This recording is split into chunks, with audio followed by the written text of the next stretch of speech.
Ümumiyyətlə, bu Milad bayramı haqqında müsəlmanın bilməli olduğu həqiqətlər var. Bilmək lazımdır ki, Milad xristianların İsa'nın doğumunu, yəni onların inancına görə Rəbbin və ya Rəbbin oğlunun doğumunu qeyd etdikləri dini bir bayramdır. Hansı ki, Allah nə doğub, nə də doğulmayıb. Uca Allah təkdir, yəni nöqsansızdır, onun heç bir bənzəri yoxdur. Həmçində İsa Peyğəmbər qışda deyil, yayda doğulub. Və onun altına doğulduğu ağac isə milad ağacı deyil, xurma ağacıdır. Çünki Məryəmə xurma ağacını silkələmək əmr olundu və o ağacdan təzə xurma yedi. Necə ki, bu Quran-ı Kərimdə ayədə qeyd olunduğu kimi.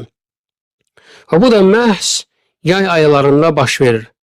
Hətta fərz etsək ki, bir neçə illərdən sonra bir xristian keşişi desə ki, gəlin yeni ili avqust ayına, iyul ayına salaq, çünki bu daha məqsəd uyğundur.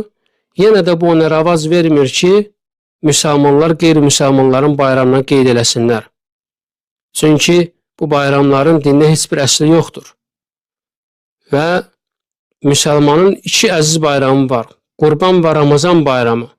Ona görə müsəlman unutmalı deyil ki, aləmlər Rəbbi olan Allah bizi Qurban və Ramazan bayramları ilə şərəfləndirib, cümə günü ilə bizə fəzilət üstünlük verib. Və o bizi öz dinimiz, Peyğəmbərimiz və tariximizlə fəxr ilə müsəlmanlardan eləyib.